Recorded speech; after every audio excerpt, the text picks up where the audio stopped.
is a perfect capsule of how small town America came to be and came to grow.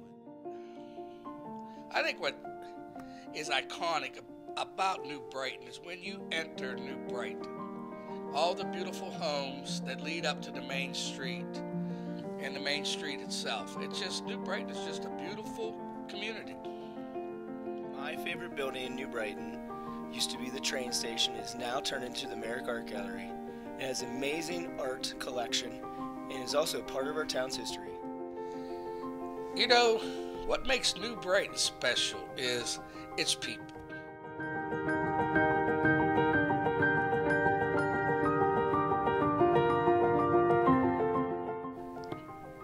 New Brighton is a place with great potential. We bought our home in New Brighton, we started our business in New Brighton, and we want to raise our family in New Brighton because we saw where this town could go. We've fallen on hard times, but yet we've never given up. I love that we, are reaching back to the past to push us forward to the future. So New Brighton has a deep history with the Underground Railroad. We are one of the few towns that still have 5 to 6 original safe houses, as they're called, still standing throughout the country. And to have that in such a small little town is, after all these years, is phenomenal. We need to make sure that we keep these houses in good shape, and some of them do need some help. If I could choose one property to revitalize in New Brighton Borough, it would be the Evan Townsend House, as we locally know it. It's currently vacant and in a state of disrepair. New Brighton Borough was founded in 1838. The founding family, or one of the founding families, was the Townsend family. The Townsend and many of the other early settlers were Quakers or abolitionists. Brighton Borough, because of them, was one of the main players and became a hub in the Underground Railroad movement because of its proximity to the rivers. The Evan Townsend home, however, is the one home out of that group that was once grand and could be made so again and repurposed.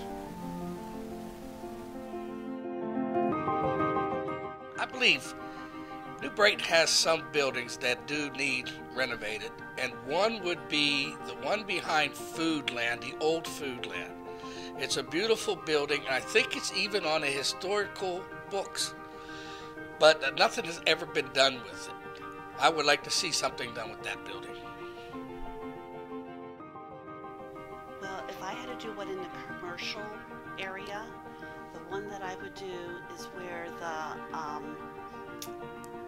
guy, the shoe repair is.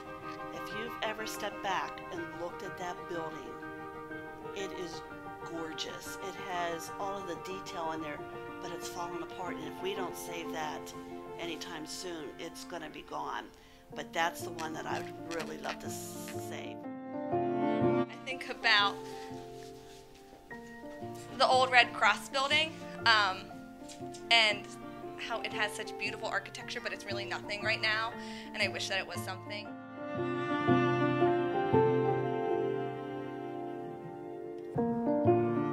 What I love most about New Brighton is that it's a classic. It's like the Coca-Cola of towns. It's just like there's so much history, there's so many memories, there's so much value to it. If it was a car, we would take it to the classic car shows. We would tour it everywhere.